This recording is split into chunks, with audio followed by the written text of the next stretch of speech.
ప్రభునందు ప్రియమైన దేవుని బిడ్డలారా, ఆరాధనని ప్రార్థనతో ప్రారంభించుకుందాం. స్తోత్రం తండ్రి, పరిశుద్ధుడు పరిశుద్ధుడైన దేవుడు, మీ మహాప్రేమను బట్టి కృపను బట్టి మీ పాద సన్నిధికి వచ్చిన నన్ను బిడ్డల్ని జ్ఞాపకం చేసుకోండి. మీ వాక్యం వినాలని ఆశతో ఉన్న నీ బిడ్డలందరి జీవితాల్లో మీ కృపను బయలుపరిచి వారి జీవితాల్లో మీ సత్యాన్ని నింపమని ప్రార్థన చేస్తున్నాను తండ్రి. మీ వెలుగును చూచి వెలుగును పొందేవారిగా ఒక్కొక్కరిని సిద్ధం చేయండి అయ్యా. అనేక మంది జీవితాల్లో మీ కృపను బయలుపరచండి. మీ గొప్ప నామానికి మహిమ ఘనత ప్రభావాలు తెచ్చుకోండి. ఈ కార్యక్రమం అంతట్లో నాయన మీరు ఉండి మహిమ ఘనత ప్రభావాలు పొందమని యేసయ్య పరిశుద్ధమైన నామమును బట్టి ప్రార్థించి వేడుకొనుచున్నాము తండ్రి, ఆమేన్. జెసికా పాట పాడిన తరువాత వాక్యాన్ని విందాం.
మనసుతో నలిగిన హృదయముతో విరిగిన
ప్రభునందు ప్రేమైన దేవుని బిడ్డలారా, దేవుని వాక్యాన్ని విందాం.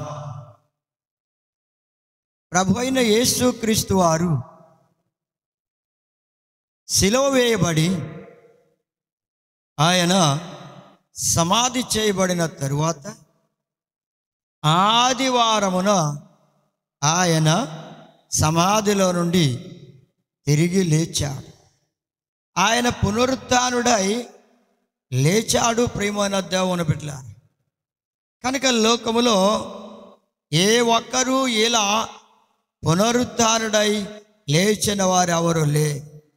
ప్రభు అయిన యేసుక్రీస్తు వారు మాత్రమే తిరిగి లేచాడు, పునరుత్థానుడయ్యాడు ప్రభు. ప్రియమైన దేవుని బిడ్డలారా,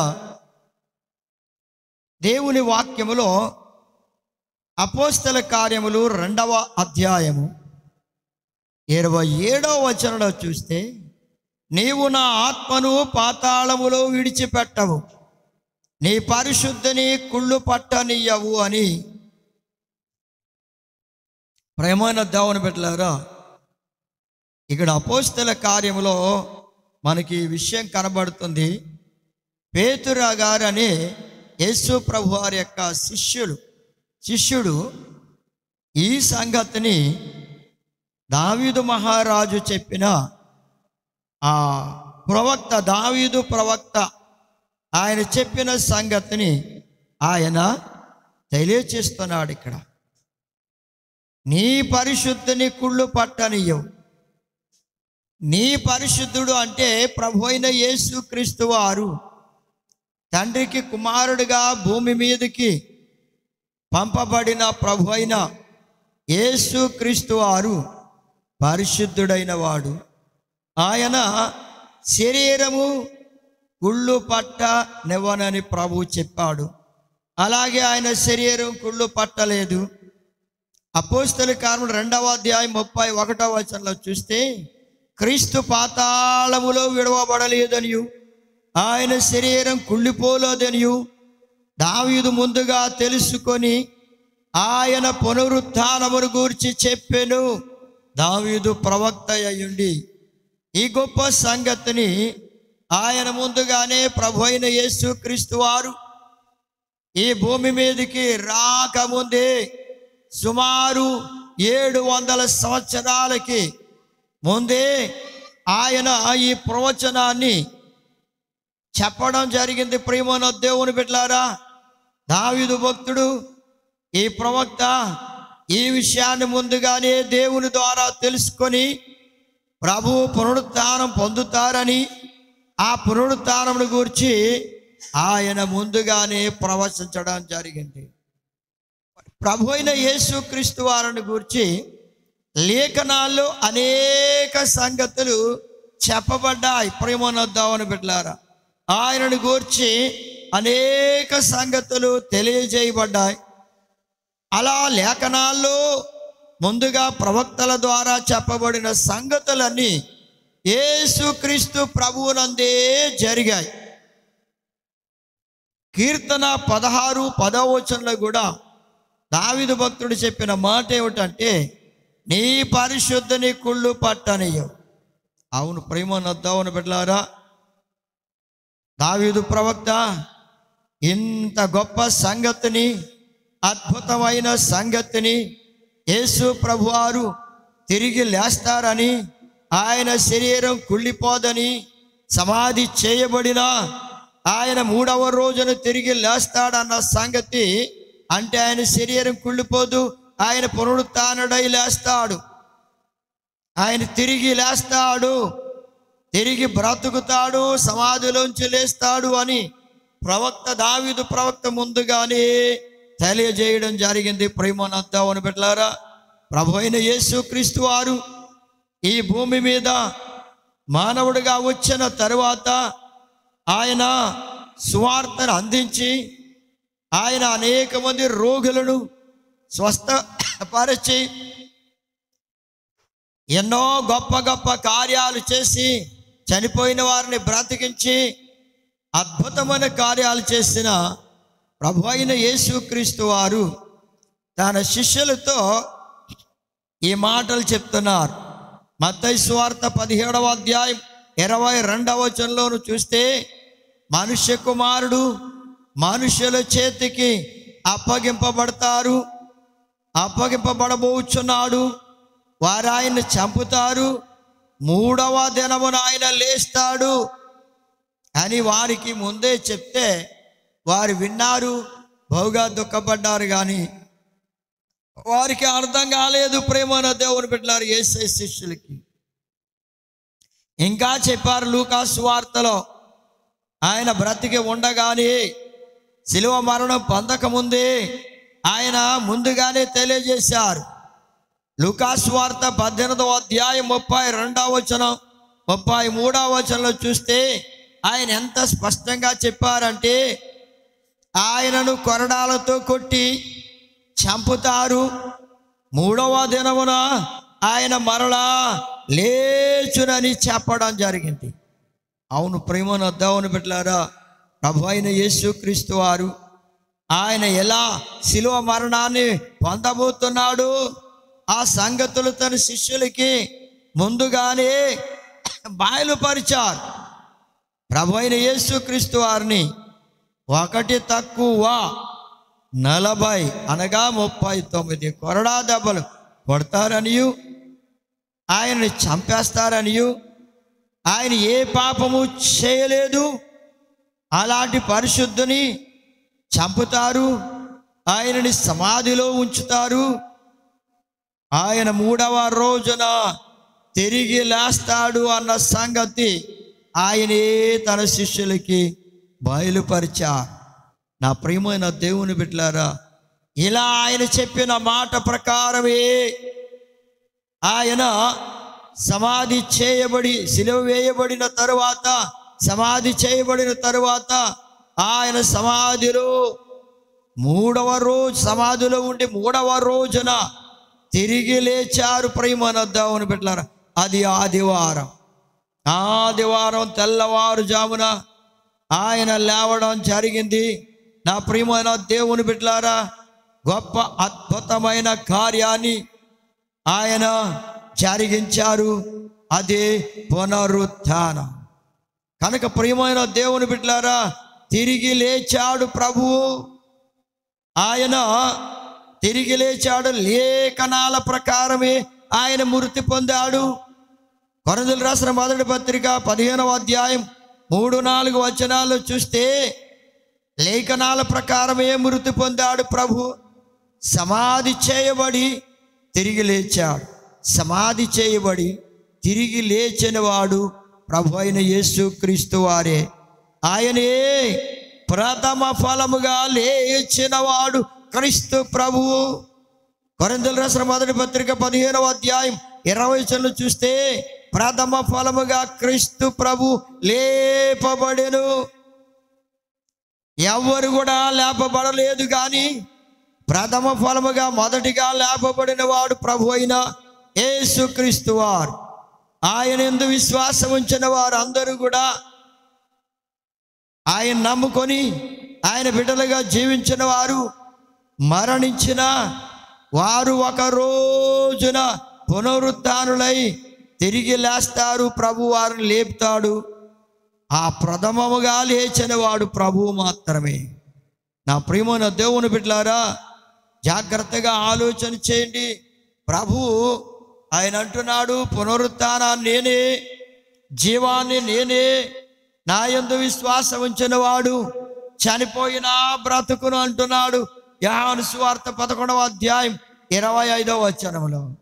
కనుక పునరుత్థానం ఆయనేనండి, తిరిగి లేచిన వాడు ఆయనే. ఆయనే ప్రథముగా లేచిన వాడు, జీవము ఆయనే. ఆయన ప్రాణాన్ని మనుషుల కొరకు పెట్టినవాడు ఆయనే. ఆయన ప్రాణాన్ని తిరిగి తీసుకునేవాడు ఆయనే. తిరిగి లేచిన వాడు ఆయనే. ప్రియమైన దేవుని బిడ్డలారా, పునరుత్థానమును జీవమును నేనే అన్నాడు ప్రభు. నా యందు విశ్వాసం ఉంచిన వాడు చనిపోయినా బ్రతుకును అన్నాడు. ఒకవేళ చనిపోవడం మనుషులకి సహజమే, తప్పదు. చనిపోయినా ప్రభు వచ్చినప్పుడు తిరిగి లేవడం జరుగుద్ది. ప్రభు నమ్ముకున్న బిడ్డలు, ఆయన యందు విశ్వాసం ఉంచిన వారు చనిపోయినా తిరిగి లేస్తారు.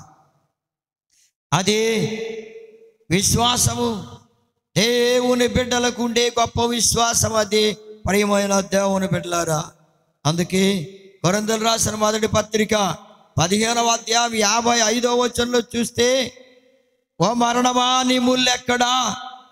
అవును, మరణమే అనే ఆ ముళ్ళు, మరణపు ముళ్ళును విరిచినవాడు ప్రభువే. మరణాన్ని జయించినవాడు ఆయనే.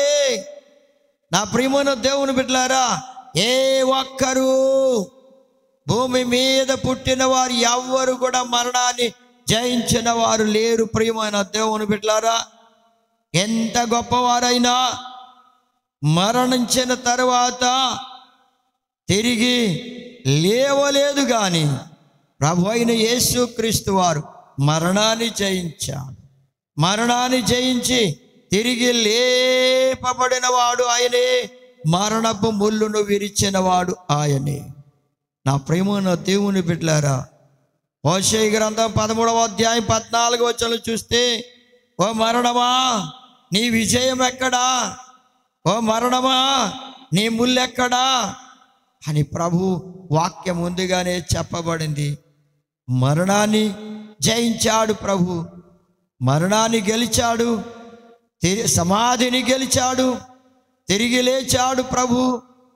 ఆయన మత్తయి సువార్త 28వ అధ్యాయం 6వ వచనంలో చూస్తే, ఆయన లేచి ఉన్నాడు అని చెప్పబడుతుంది. నా ప్రియమైన దేవుని బిడ్డలారా, ఆయన లేచి ఉన్నాడు. నేటికి ఆయన సమాధి ఖాళీగానే ఉంది. ఆయన తలకు చుట్టిన రుమాలు, పై వస్త్రం, ఆయనకు చుట్టిన వస్త్రము సమాధిలో చుట్టి అక్కడే పెట్టబడి ఉన్నాయి. అలాగే ప్రియమైన దేవుని బిడ్డలారా, దేవదూతలు అక్కడ ఉండి సాక్ష్యం చెప్పాయి, ప్రభు లేచారు అని, ఆయన లేచి ఉన్నాడు అని అవి కూడా సాక్ష్యం చెప్పాయి. నా ప్రియమైన దేవుని బిడ్డలారా, ఆయన లేచి ఉన్నాడు. నా ప్రియమైన దేవుని బిడ్డలారా, చూడండి, లూకాసు వార్త 24వ అధ్యాయం 5వ వచనంలో చూస్తే, సజీవుడైన వారిని మృతులలో ఎందుకు వెతుకుచున్నారు? ప్రభు లేచాడండి. ఆయన సజీవుడయ్యాడు. ఆయన మనుషులందరి కొరకు మరణించాడు. ఆయన రక్తాన్ని చిందించాడు. ఆయన ప్రాణాన్ని బలిగా పెట్టాడు. నా ప్రియమైన దేవుని బిడ్డలారా, ఆయన సమాధి చేయబడి తిరిగి 3వ రోజున లేచారు.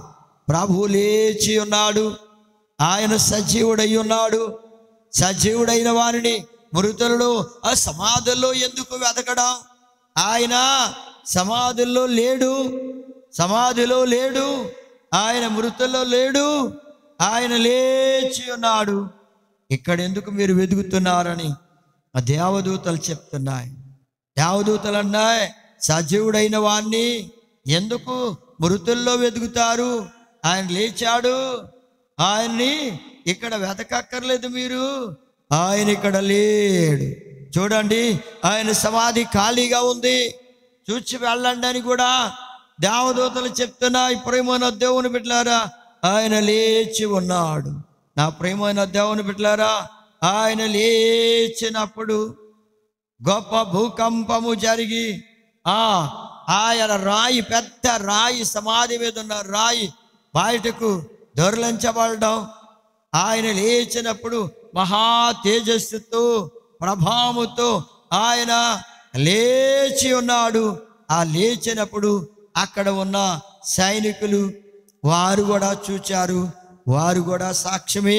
ప్రేమను దేవుని బిడ్డలారా, ఇలా అనేకమైన సాక్ష్యాలు నేటికి ఆ సమాధి ఖాళీగా ఉండడం.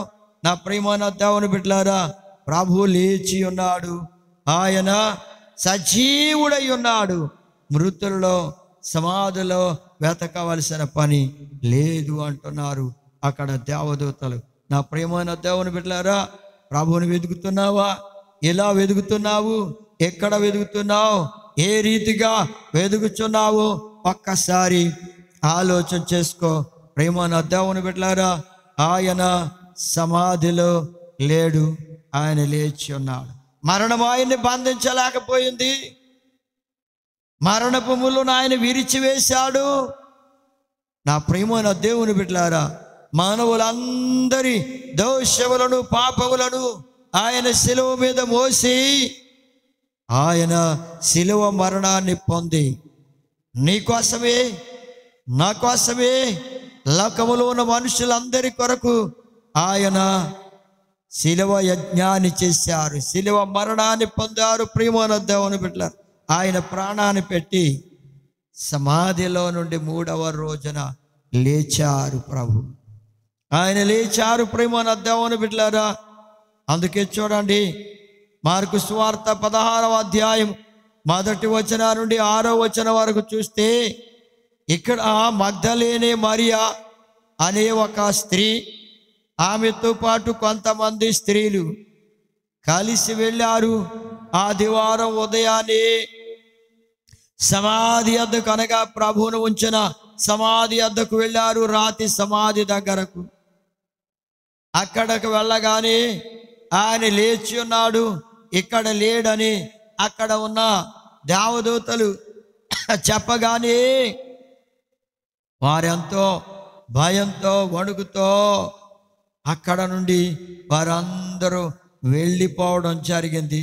నా ప్రియమైన దేవుని బిడ్డలారా, ప్రభు అక్కడ ఉంటారు అనుకుని వాళ్ళు వెళ్ళారు. ప్రభువు చెప్పిన మాటలు వారికి కూడా జ్ఞాపకం లేదు. ఆయన లేస్తానని, ఆయన భూమి మీద మానవుడిగా ఆయన స్వార్థను అందిస్తున్న దినాల్లోనే ఆయన చెప్పడం జరిగింది. ఆయన లేస్తానన్న మాట ముందుగానే చెప్పారు. ఆయన మరణాన్ని గురించి తెలియజేశారు. ఆయన వారు కూడా మర్చిపోయి ఆయనను వెతకడానికి సమాధి దగ్గరకు వెళ్ళారు. ఆయన లేడు, ఆయన లేచి ఉన్నాడు. దేవదూతలు చెప్తున్నారు, ఆయన ఇక్కడ లేడు, ఆయన లేచి ఉన్నాడు ప్రభు అని ఆ దేవదూతలు చెప్తుంటే వారు అక్కడ నుండి భయపడి వెళ్ళిపోతుంటే మగ్దలేనే మరియ మాత్రం అక్కడే నిలిచిపోయింది. అక్కడే నిలిచిపోయి, నా ప్రియమైన దేవుని బిడ్డలారా, మగ్దలేనే మరియ ఏడవడం మొదలుపెట్టింది. ప్రియమైన దేవుని బిడ్డలారా, ఆ బిడ్డ ఎంత ప్రియముతో విశ్వాసంతో దేవుని అందరి భయభక్తులతో ప్రభు అయిన యేసుక్రీస్తు వారు ఇక్కడ సమాధులు లేరు, ఎవరైనా ఎక్కడికైనా తీసుకుని వెళ్ళిపోయారా ఈ సమాధిలో నుంచి అని అనుకుంటుంది. కానీ నిజముగా ప్రభు లేచాడన్న సంగతి ఆమెకి జ్ఞాపకం రావడం లేదు. ఆయన చెప్పిన మాటలు గుర్తుకు రావడం లేదు. అయ్యా ప్రేమన్న దేవుని బిడ్డలారా, నీ జీవితంలో ప్రభు చెప్పిన మాటలు ఇంకా నీకు జ్ఞాపకం రావడం లేదా? ఆయన నీతో మాట్లాడి ఆయన వాక్యము నీకు జ్ఞాపకం రావడం లేదా? అనేక వాక్యాలు వింటున్నావు, అనేక సార్లు వింటూనే ఉన్నావు దేవుని భక్తుల ద్వారా. ఒక్క వాక్యాన్ని కూడా జ్ఞాపకం పెట్టుకోలేకపోతున్నావా? సోదరి సోదరుడా, అన్ని మర్చిపోతున్నావా? జ్ఞాపకం పెట్టుకో.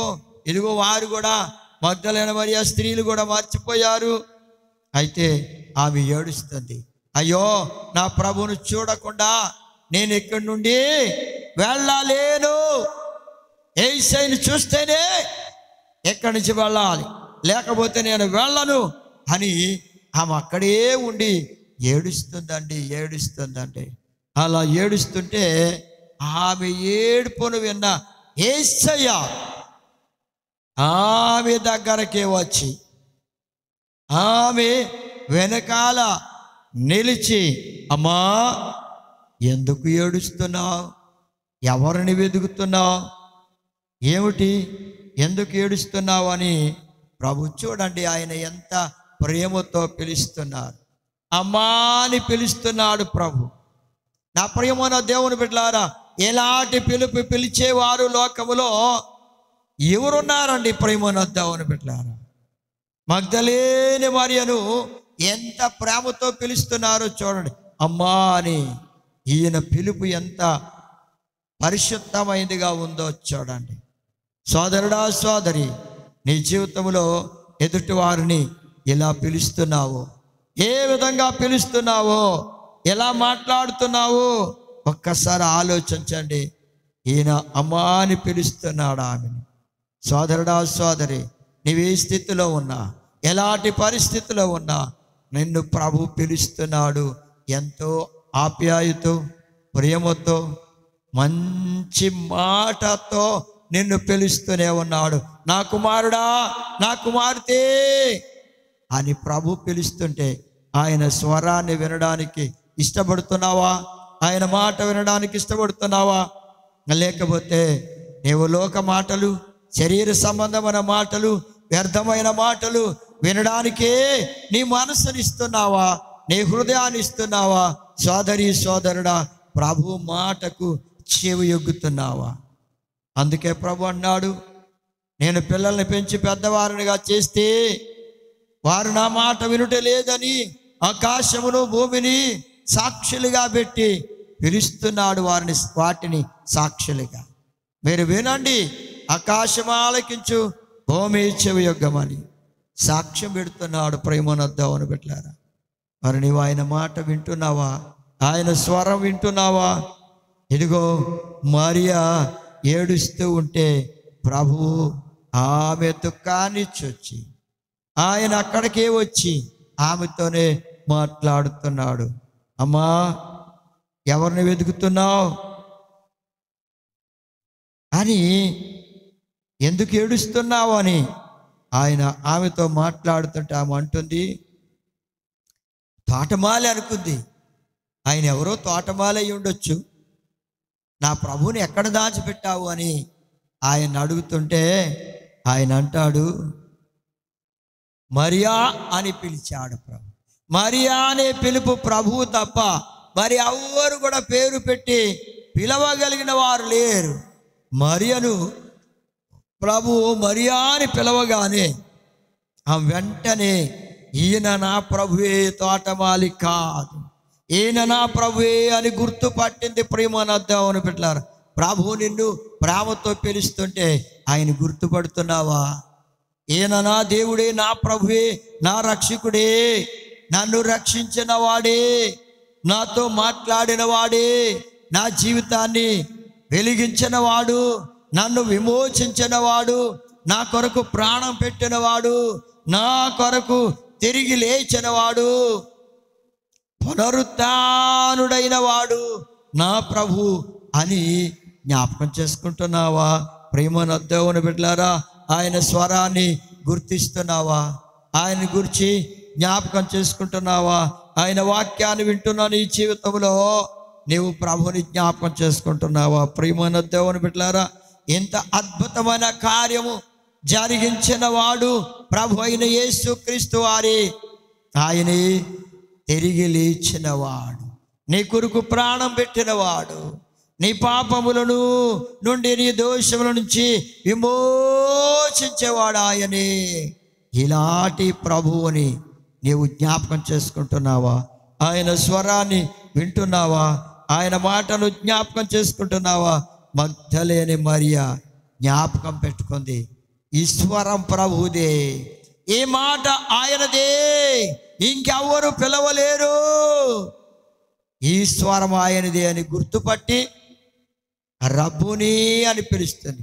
ఓ నా బాధకుడవు నాయన, నా బాధకుడవు మీరే, నా దేవుడవు నీవే, నా రక్షకుడవు నీవే అని నీవు ఆయన్ని స్తుతించే స్థితిలో ఉన్నావా? సోదరుడా, సోదరి, నీవే స్థితిలో ఉన్నావు? చూడండి, ప్రభు సమాధి నుండి పునరుత్థానుడై లేచిన తరువాత మొట్టమొదటిగా ప్రభువుని చూచిన వ్యక్తి మరియా. మగ్దలేని మరియేనండి. ప్రేమనొద్దామని బిడ్డలారా, ఒక స్త్రీ అయ్యుండి కూడా మొదటగా ప్రభును చూచిన వ్యక్తి ఆమె. ఆయన శిష్యులు ఉన్నారు, వారు కూడా చూడలేకపోయారు మొదటిగా. కానీ మగ్దలేని మరియా ఎందుకో తెలుసా? ఆమె ప్రభువును చూడాలనే ఆశతో, దుఃఖంతో ఉండి అక్కడే ఉండిపోయింది. ఓ గొప్ప తీర్మానం కలిగి ఉంది, ప్రభువును చూస్తేనే కానీ ఇక్కడి నుండి వెళ్ళాను, సోదరుడా సోదరి, నీ జీవితంలో ఎలాంటి ఒక తీర్మానాన్ని నీవు కలిగి ఉంటే, నా ప్రభు నేను అంగీకరించి ఆయన రాజ్యములో చేరాలి, ఆయనలోనే జీవించాలి, ఆయనతోనే నేను జీవించాలి అనే ఓ గొప్ప తీర్మానం నువ్వు కలిగి ఉంటే, ఆయన యందు విశ్వాసం ఉంచి ఆయన రాజ్యములో నేను ప్రవేశించాలి అనే ఒక తీర్మానం నీ జీవితంలో ఉంటే, ప్రభు తప్పక నీతో మాట్లాడుతారు, నిన్ను రక్షిస్తారు, నిన్ను విమోచిస్తాడు. నీకోసం ప్రాణం పెట్టి తిరిగి లేచిన దేవుడు ఆయన నిన్ను రక్షించడానికి సిద్ధంగా ఉన్నాడు. సోదరి సోదరుడా, ఆ మరియవలి ప్రభు కొరకు కనిపెట్టుకొని ఎదురు చూస్తే ఆయన నీకు సహాయం చేస్తాడు. నీ పాపాలన్నీ కడిగి ఆయన రక్తములు, ఆయన చిందించిన రక్తములు కడిగి నిన్ను విమోచిస్తాడు. నీవు కూడా పునరుత్థానమైన శక్తిని, ఆ పునరుత్థాన బలాన్ని ఎరిగి ఉంటావు. సోదరి సోదరుడా, నా ప్రియ సోదరి సోదరుడా, ఆలోచన చేసుకోండి. అందుకే అంటున్నాడు ఇక్కడ రోమీయులకు రాసిన పత్రిక 6వ అధ్యాయం 4వ వచనంలో చూస్తే, బాప్తిసం పొందడం అంట ప్రభు యొక్క మరణములు పాలు పంపులు పొందడమే. అలా సాదృశ్యంగా ఉంది. ప్రేమను దేవుని బిడ్డలారా, బాప్తిసం పొందిన సోదరుడా సోదరి, ప్రభు యొక్క మరణములో పాలు పంపులు పొందిన వాడు అవుతావు. సాదృశ్యం. అలాగే పునరుద్ధానము వలన ఆయనలో ఐక్యమవుతావు. ప్రభు అయిన యేసుక్రీస్తు వారిలో ఏకమవుతావు, ఆయనతో ఏకమవుతావు. ప్రేమను దేవుని బిడ్డలారా, ఆయనతో ఏకమైన వారు ఆయన రాజ్యములో చేరతారు. ఆయనతో ఏకమైన వారు ఆయన రాజ్యములో ఉంటారు. ఆయనతో ఆనందిస్తారు, ఆయనతో సంతోషిస్తారు. ప్రేమను దేవుని బిడ్డలారా, ఆయన పునరుత్థానములో ఐక్యమైన వారుగా ఉండడానికి సిద్ధపడుతున్నావా సోదరుడా సోదరి? చూడండి, ఫిలిప్పీయులకు రాసిన పత్రిక 3వ అధ్యాయం 11వ వచనంలో చూస్తే, పునరుత్థాన బలము ఎరుగు నిమిత్తము, పునరుత్థాన బలము ఎరుగు నిమిత్తం. అందుకే ఆదివారము ప్రభు సన్నిధిలో చేరి ప్రభుని ఆరాధిస్తున్నాం. ప్రభువు లేచిన రోజు, ఆయన పునరుత్థానుడైన రోజు కనుక ఆదివారమున ఆయన సన్నిధికి వెళ్ళి ఆరాధన చేస్తున్నావు సోదరుడా సోదరి. అందుకే ఆయన ఆరాధన చేస్తున్నావు ఆదివారం. ప్రభువు పునరుత్థాన బలాన్ని ఎరుగు నిమిత్తం, ఆయన ఎలా పునరుత్థానుడై లేచాడో ఆ పునరుత్థాన శక్తిని పొందుకోవడానికి, ఆ బలాన్ని తెలుసుకోవడానికి, ఆ బలాన్ని ఎరిగి ఉండే నిమిత్తమే నీవు దేవుని సన్నిధికి వెళుతున్నావు అన్న సంగతిని జ్ఞాపకం చేసుకో సోదరుడా సోదరి. అందుకే పునరుత్థాన బలం ఎరిగే నిమిత్తం పునరుత్థాన దినాన్ని, అనగా పునరుత్థాన దినం అంటే ఆదివారం. ఆయన ఆదివారం లేచాడు గనక ఆదివారము ఆరాధనకు వెళుతున్నావా సోదరి సోదరుడా? ఆయన సన్నిధిలో చేరి ఆరాధన చేస్తున్నావా? వారమంతా నీ కొరకు వాడుకుంటున్నావు. ఆదివారం ఒక్క రోజైనా ఆయన సన్నిధికి వెళ్ళి, వారానికి ఒక్కసారి ఆదివారం ఆయన సన్నిధికి వెళ్ళి ఆయన ఆరాధిస్తున్నావా? ఆయన స్తుతిస్తున్నావా? ఆ రోజు కూడా నాకు ఖాళీ లేదండి, ఎంతో బిజీగా ఉన్నాను, నాకు పనులు చాలా ఎక్కువ ఉన్నాయి, నేను ఆ రోజు కూడా ఆరాధనకు వెళ్ళలేకపోతున్నాను అని అనుకుంటున్నావేమో, వెళ్ళలేకపోతున్నావేమో. సోదరి సోదరుడా, నీవు వెళ్ళడం వల్ల పునరుత్థాన శక్తిని ఎరిగి ఉంటావు, పునరుత్థాన బలాన్ని తెలుసుకుంటావు, ఎరుగు ఉంటావు. అందుకనే పునరుత్థాన దినాన్ని ఆదివారం దేవుని సన్నిధికి వెళ్ళి ఆయన ఆరాధించు సోదరి సోదరుడా. అలా ప్రేమన దేవుని బిడ్డలారా, కొలస్సీయులకు రాసిన పత్రిక 2వ అధ్యాయం 12వ వచనంలో చూస్తే, ఆయనను మృతులలో నుండి లేపిన వాని యందు విశ్వాసముంచ. ప్రభు అయిన యేసుక్రీస్తు వారిని ఆ మృతులలో నుండి లేపినవా దేవుడే గనుక ఆ దేవుని యందు నీ విశ్వాసం ఉంచితే నీవు కూడా ఒక రోజున మరణించిన తరువాత ప్రభు వచ్చినప్పుడు తిరిగి లేస్తావు. ప్రేమనొద్దావు అని పెట్టారు. పునరుత్థానుడై లేస్తావు. జీవ పునరుత్థానానికి నీవు జీవ పునరుత్థానాన్ని పొందుకుంటావు సోదరి సోదరుడు. అందుకే నీవు ఆయన యందు విశ్వాసం ఉంచు. ఆయన యందు విశ్వాసం ఉంచితే నీవు పునరుత్థానము పొందుతావు సోదరి సోదరుడు. అందుకే కొరింథీయులకు రాసిన మొదటి పత్రిక 15వ అధ్యాయం 42వ వచనంలో చూస్తే మృతుల పునరుత్థానము అలాగే మృతుల పునరుత్థానములో శరీరం అంట క్షయమైనదిగా విత్తబడిన అక్షయమైనదిగా లేపబడుతుంది. అవును ప్రేమ దేవుని బిడ్డలారా, ఈ మట్టి శరీరం క్షయమైపోతుంది. ఇది క్షయమైనదిగా విత్తబడిన ఈ మట్టి శరీరం క్షయమైపోయినా ఇది అక్షయమైన శరీరంగా లేపబడుతుంది. ప్రభు వచ్చినప్పుడు నీవు అక్షయమైన శరీరంగా లేపబడతావు. ప్రేమనొద్దావు బిడ్డలారా. అందుకే